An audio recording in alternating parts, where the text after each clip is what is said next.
आप सभी का स्वागत है। और आज मैं फिर से एक कारक की सीरीज़ लेके आई हूँ।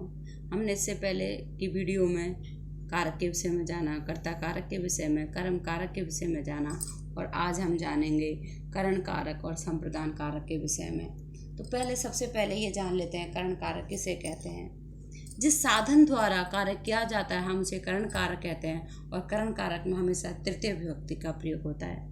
किसका प्रयोग होता है? तृतीय विभक्ति का प्रयोग होता है। आपको ये समझ में ही आ रहा हो। और इसका चिन्ह क्या है? से अथवा के द्वारा। वह पुस्तक से पढ़ता है, वह पुस्तक के द्वारा पढ़ता है, वह गेंद से खेलता है। तो इस तरह जैसे हम उदाहरण के द्वारा समझ लेते हैं। तुम हस्ते न लिखसी, तुम हाथ से लिखती हो। किससे लिखती हो? हाथ से। हाथ क्या है? लिखने रूपी जो क्रिया है उसकी सिद्धि में सहायक है। या जो लिखने का साधन है हाथ है, और हाथ में तृतीय विभक्ति का प्रयोग होता है। अब हम करण कारक के रूपों को जान लेते हैं।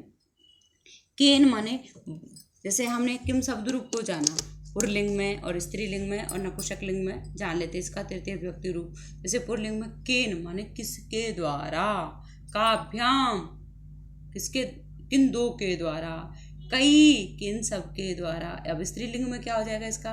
कया किसके द्वारा, काभ्याम किन दो के द्वारा, और बहुवचन में का भी किन सब बालिकाओं के द्वारा। और नपुंसक लिंग में ही पुरलिंग की तरह ही होता है किम शब्द रूप। किन किसके द्वारा, काव्यम किन दो के द्वारा, कई किन सब के द्वारा। अब जैसे इसी में हम यदि बालक के शब्द रूप बताते हैं तो बालकेन, बालकाव्यम, बालकई। बालकेन यानी बालक के द्वारा, बालकाव्यम दो बालकों के द्वारा, बालकई बहुत सारे बालकों के द्वारा। स्त्रीलिंग में बालिकाया बालिका के द्वारा, बालिकाव्यम दो बालिकाओं के द्वारा, बालिका भी बहुत सारी बालिकाओं के द्वारा। और नपुंसक लिंग में क्या आ जाएगा? फलेन एक फल से, एक फल के द्वारा, फलाव्यम दो फलों से, फलों के द्वारा, फलई बहुत सारे फलों के द्वारा। अब हम इनका जो है वाक्य में प्रयोग उसको जान लेते हैं। जैसे जनक पुत्रेण से चलती। जनक किसके साथ चलता है? पुत्र के साथ। तो हमने जाना ये विभक्ति का नियम है। तृतीय पद विभक्तियों को हम और विस्तार से बाद में जानेंगे। फिलहाल यहाँ पे जो प्रयोग में आ रहे हैं हम उनको ही जान लेते हैं। सह साकम सार्धम समम योगे तृतीय। यहाँ पे सह का प्रयोग, और इन तीनों सबका अर्थ होता है साथ में। जैसे जनक पुत्र के साथ चलता है। किसके साथ? पुत्र के। अब जिसके साथ जा रहा है उसमें तृतीय का प्रयोग होगा। तो जनक पुत्रेण सह चलती। अब यहाँ पे होता है पुत्र जनक के साथ चलता है तो पुत्र जनकेन सह चलती। इस तरह हो जाता है ये वाक्य। सूर्येण बिना लालिमा ना भवती। किसके बिना लालिमा नहीं है? सूर्य के बिना। बिना के युग में यहाँ तृतीय का प्रयोग हो रहा है। बालिका बालका नासिकाया जिग्रंती। बालक किससे जो सूंघते हैं? नासिका से। नासिका मतलब नाक से। तो नासिकाया स्त्रीलिंग शब्द है इसलिए तृतीय विभक्ति एक वचन क्या बालिका की तरह ही हुआ। बालिकाया नासिकाया। और फिर क्यों आई तृतीया? क्योंकि ये क्रिया की सिद्धि में सहायक है। अब जैसे अगला उदाहरण है, नर पादाभ्याम चलती। जो आदमी हो वो पैरों से चलता है। अब पैर तो दो होते हैं तो पादाभ्याम चलती। एम अस्थाभ्याम नमामि। मैं हाथों से लिखता हूँ। तुम कर्णाभ्याम शृणोसी। कान भी दो है इसलिए तो कान द्विवचन आ रहा है, तृतीय द्विवचन। कर्णाभ्याम शृणोसी। अध्यापक छात्रा भी सह गच्छति। जो अध्यापक हैं वो छात्राओं के साथ जाते हैं। किनके साथ? छात्रा भी। और छात्रा बहुत सारी है तो तृतीय बहुवचन क्या बना? छात्रा भी, बालिका भी, रमा भी, लता भी। इस तरह छात्रा पुष्पै स्वागतम कुर्वन्ति। किसके द्वारा? पुष्पै। अध्यापक छात्रा भी सह वदति। अध्यापक जो है छात्राओं के साथ अधिक। जैसे वहाँ पे आया था पुत्रेण से, यहाँ पे क्योंकि बहुत सारी छात्राएं इसलिए छात्रा भी तृतीय बहुवचन आया है। तो छात्रा भी सह चलती।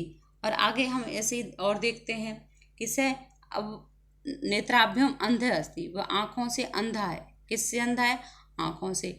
जिस अंग से में विकार होता है उसमें तृतीय का प्रयोग होता है, क्योंकि आंखें दो होती हैं और दोनों जब नहीं होती हैं, काम नहीं करती है तो उन्हें अंधा कहते हैं उसे। तो सह नेत्राभ्याम तृतीय द्विवचन का प्रयोग हो रहा है। अशोक पादेन खंजस्ति। अशोक पैर से लंगड़ा है। कितने पैरों से? एक पैर से। तो एक तृतीय एक वचन का पादेन। बालका मुखेन खादंती। बालक किससे खाते हैं? मुख से। हैं?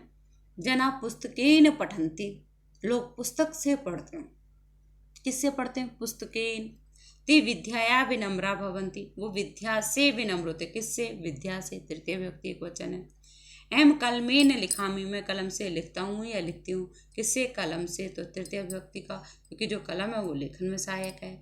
वयम दूरदर्शन चलचित्रम पश्यामः, हम दूरदर्शन से चलचित्र देखते। किससे? दूरदर्शन से। टीवी को दूरदर्शन कहते हैं संस्कृत में। तो दूरदर्शनेन वो क्रिया की सिद्धि में सहायक है। तुम दूरभाषेण, दूरभाष यंत्रेण वदसी, तुम दूरभाष यंत्र कहते हैं मोबाइल को या टेलीफोन को, तो वो दूरभाष यंत्र तो बोलते हो, वो क्रिया के बोलने में सहायक है, इसलिए तृतीय आ रहा है। एम संगणक यंत्रेण कार्यम करोमि, संगणक यंत्र कहते हैं कंप्यूटर को, वो क्रिया की सिद्धि में सहायक है कार्य को करने में, तो वहाँ पे तृतीय का प्रयोग हो रहा है। अब देखिए अश्वपादई धावंती, अब घोड़े के तो 4 पैर हैं तो बहुवचन का प्रयोग हो रहा है पादई। आदमी के लिए तो पादाभ्याम आ रहा था क्योंकि आदमी के 2 ही पैर होते हैं। देखिए यहाँ पे नीचे भी दे रखा है स पादाभ्याम चलती, वह पैरों से चलता है। अब पैर 2 हैं तो पादाभ्याम चलती। बाला क्रीडन कई खेलंती, बच्चे जो है खिलौनों से खेलते, खिलौने बहुत सारे हैं तो क्रीडन कई। आवाम मुखेन खादावे, हम मुख से खाते हैं। देखिए आवाम मध्यम पुरुष द्विवचन का, उत्तम पुरुष द्विवचन का करता है तो क्रिया भी उत्तम पुरुष द्विवचन की आ रही खादा, लेकिन किससे? मुख से, तो मुख हेन। आवाम दंतई, दंत बहुत सारे होते हैं दांत, तो दंतई च चरवाव। फलई शरीरम पुष्टम भवति, फलों से के द्वारा शरीर पुष्ट होता है। एक फल से तो शरीर पुष्ट हो कौन नहीं, बहुत सारे फल चाहिए, तो फलई। क्या आप एक फल खा के पुष्ट हो सकते हो? नहीं ना, तो बहुत सारे फलों की बात हो रही है, तो फलई। ऐसे छात्र कलमेन लिखति, छात्र कलम से लिखता है। किससे लिखता है? कलम। अभी तो कलम से लिखते हो तो कलम तृतीय आएगी, कलमेन लिखति। बालका कुंदकेन क्रीडन्ति, जो बच्चे हैं गेंद से खेलते। किससे खेलते हैं? कुंदक, गेंद से, तो बालका कुंदकेन। गजा पादई चलंती, अब हाथी हैं और बहुत सारे हैं और तो पैर भी तो उनके बहुत सारे हो गए, तो पादई बहुवचन का प्रयोग हो रहा है। जैसे हमने कहा आदमी के 2 पैर होते हैं तो पादाभ्याम, और जानवर के 4 हैं तो पादई हो गया। तो यहाँ पे जो विशेष बात है हमने इसमें करण कारक में देखी कि सह साकम सार्धम समम अलम के योग में तृतीय विभक्ति का प्रयोग होता है। बालक मित्र सह भ्रमति, अंग विकार जहाँ होता है जिस अंग से विकृति दिखाई देती है उसमें तृतीय का प्रयोग। सह पादेन खंज अस्ति, स नेत्रेण काण अस्ति, स सिरसा खलवाट अस्ति, तो जिससे विकृति दिखाई दे रही है उसमें तृतीय का प्रयोग होगा। जिस साधन के द्वारा कार्य किया जाता है उसके वचन को ध्यान में रखते हुए हमें एक वचन, द्विवचन और बहुवचन का प्रयोग करना चाहिए। नर पादाभ्याम चलती, आदमी पैरों से चलता है। अब पैर कितने आदमी का, ये भी उसका 2 होते हैं तो वचन बहुवचन का प्रयोग हो गया। अश्व पादई चलती, और घोड़े के कितने पैर होते हैं? 4, तो पादई बहुवचन का प्रयोग हो गया। हस्ताभ्याम शब्दकोश देख लीजिए इसका, 2 हाथों से। विद्याया विद्या से। विनम्र विनम्र, पादई पैरों से। सूर्यण सूर्य से। मुखेन मुख से। दूरदर्शन दूरदर्शन से। चर्म माने होता है चबाना, अश्रु माने सुनना होता है। कलमेन कलम से। धावंती दौड़ते हैं। पादाभ्याम 2 पैरों से। खंज माने लंगड़ा होता है। दंतई दांतों से। दूरभाषण यंत्रण टेलीफोन से। संगणक यंत्रण कंप्यूटर से। हम अब इसके प्रश्नों का भी अभ्यास देख लेते हैं। जैसे यहाँ पे ये कह रहा है वयम विद्यालयम गच्छामः, हम सब विद्यालय जाते हैं। किससे जाते हैं हम विद्यालय? बस यान से। बस एक है तो तृतीय व्यक्ति एक वचन आएगी पुल्लिंग में, नपुंसक लिंग में एक ही बात है, बस यानेन।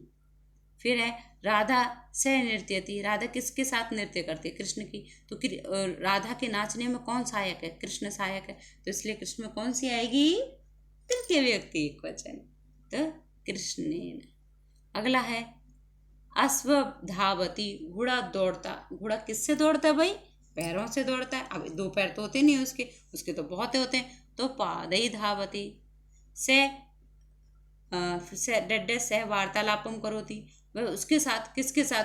जो भी सह साकम सार्धम जहाँ भी आ रहा है वहाँ तृतीय का होगा विभक्ति। अब एक मित्र नहीं, मित्र ही सह है, इस तरह। फिर अगला है अहम दूरदर्शन यंत्रेण क्रीडकम पश्यामि, किससे? दूरदर्शन यंत्र से। क्रिकेट क्रीडाम पश्यामि, क्रिकेट क्रीड़ा को देखता हूँ, किससे देखता हूँ? दूरदर्शन यंत्र से देखता हूँ। तो दूरदर्शन यंत्र में किसका प्रयोग होगा? तृतीय विभक्ति का प्रयोग होगा। तो दूरदर्शन यंत्रेण इस तरह आया है। अगला प्रश्न है एक पदेन उत्तरत है, यानी एक पद में उत्तर देने आपको। जैसे कि हम देख रहे हैं जना केन पठति, लोग किससे पढ़ते हैं? पुस्तकेन पठति। केन पुस्तकेन, वो तृतीय एकवचन में, तो उत्तर भी तृतीय एकवचन में होगा।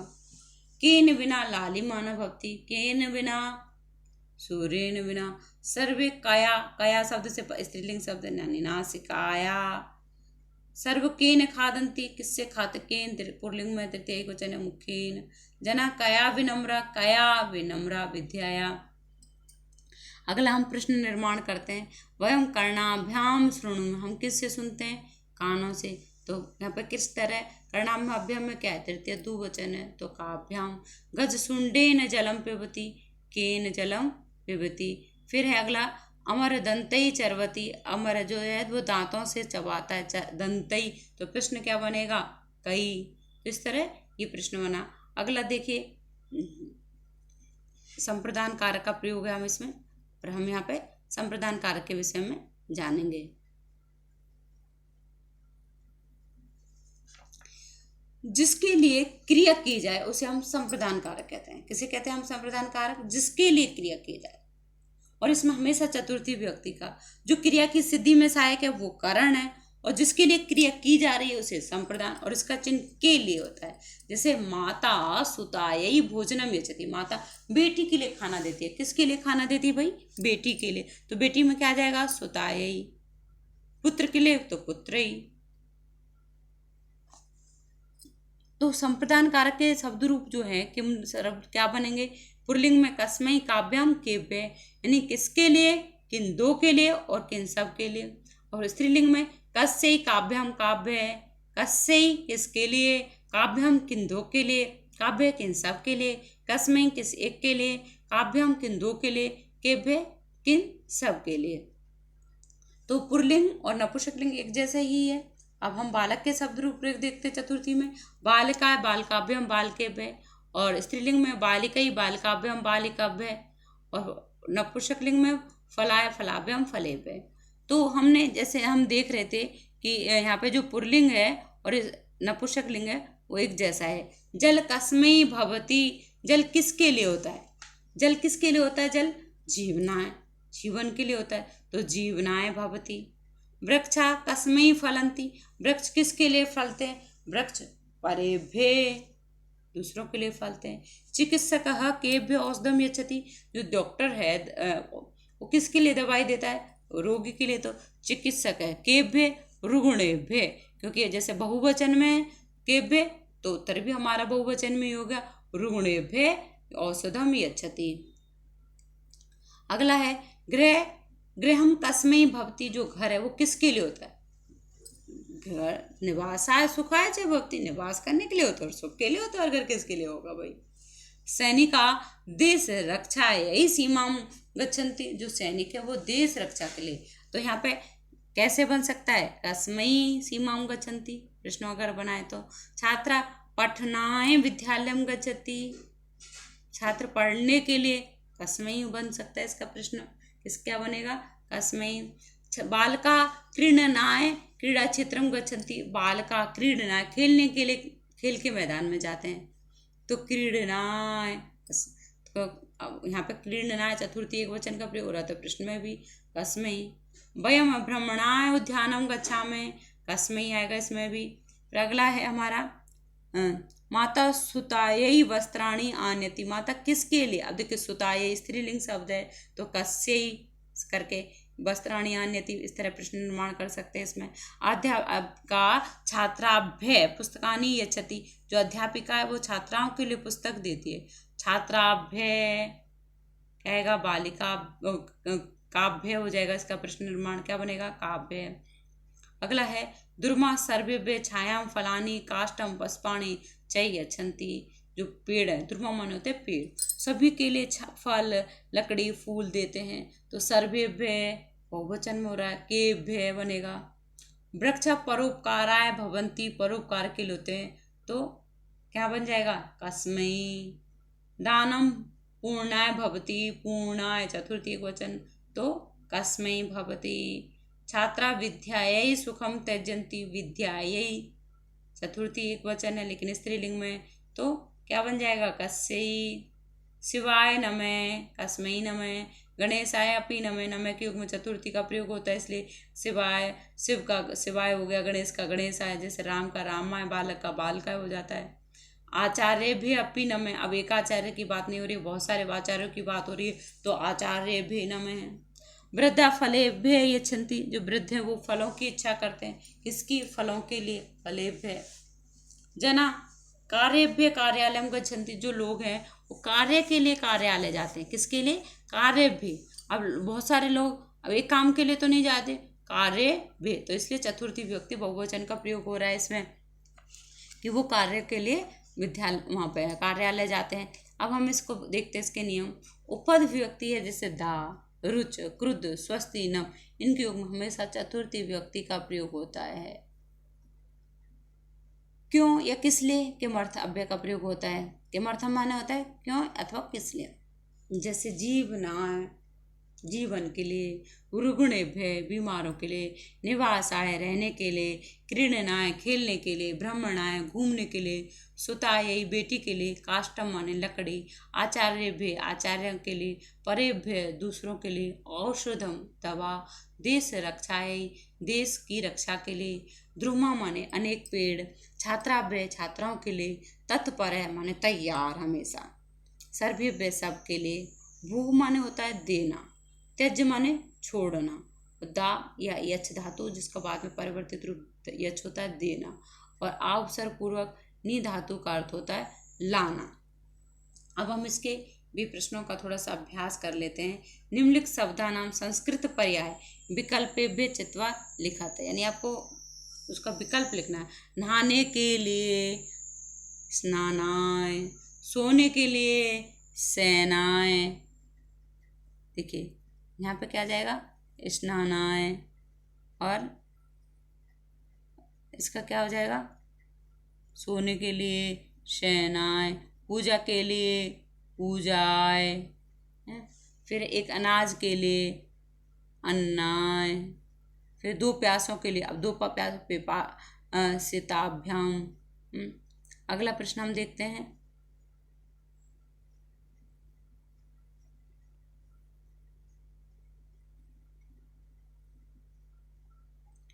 चिकित्सकः केभ्य औषधम यच्छति, केभ्य किसको औषधि देता है? रुग्णेभ्य।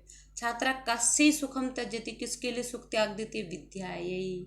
जलम कस्मै भवति, जल किसके लिए होता है? जीवनाय। माता कस्य वस्त्राणि आनयति, सुतायै, किसके लिए वस्त्र लाती है? सुता, बेटी के लिए, तो चतुर्थी एकवचन सुतायै।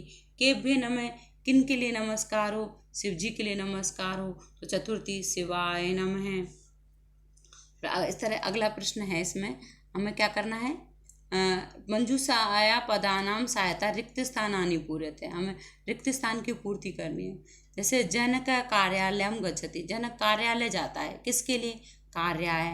माता भोजनम पाकशालाम गच्छति, किसको? भोजन क्या पचना है, भोजन पकाने के लिए। सर्वे भोजनाय आगच्छन्ति, सभी भोजन के लिए आते हैं। एम भ्रमणाय उद्यानम गच्छामि, मैं घूमने के लिए उद्यान जाती हूँ। सविता खेलनाय क्रीड़ा क्षेत्रम गच्छति, खेलने के लिए, तो के लिए यानी क्रिया की सिद्धि, मतलब क्रिया संप्रदान मतलब जिसके लिए क्रिया की जा रही है, खेलने के लिए वो क्रीड़ा क्षेत्र, तो उसमें चतुर्थी का प्रयोग होता है, ये चीज़ आ रही है। अगला है उदाहरण अनुसार प्रश्न निर्माणम कुरुते ईश्वराय नमः। अब चतुर्थी है तो किसके लिए नमस्कार? कस्मै नमः। सूर्य प्रकाशाय भवति, कस्मै, यानी प्रश्न निर्माण किम। अब देखिए हमें सिर्फ इतना जानना है प्रश्न निर्माण करते हुए, जो जिससे हमें प्रश्न निर्माण करना है वो शब्द कौन सी लिंग में है और कौन सी विभक्ति में है। अब जैसे प्रकाशाय चतुर्थी विभक्ति एक वचन में है तो कस्मै भवति। शिक्षिकाय अब स्त्रीलिंग है तो कस्यै नमः। फिर बालक विद्यायै पठति, बालक किसके लिए पढ़ते हैं? विद्या के लिए, तो कस्यै पठति, वयम फलेभ्यः इच्छामः, हम फल की इच्छा करते हैं, वयम केभ्यः इच्छामः। मेघाय जलाय भवन्ति, जलाय चतुर्थी विभक्ति एक वचन है तो पुल्लिंग में है, तो मेघा कस्मै भवति, तो इस भवन्ति इस तरह इसका प्रश्न निर्माण हो जाएगा।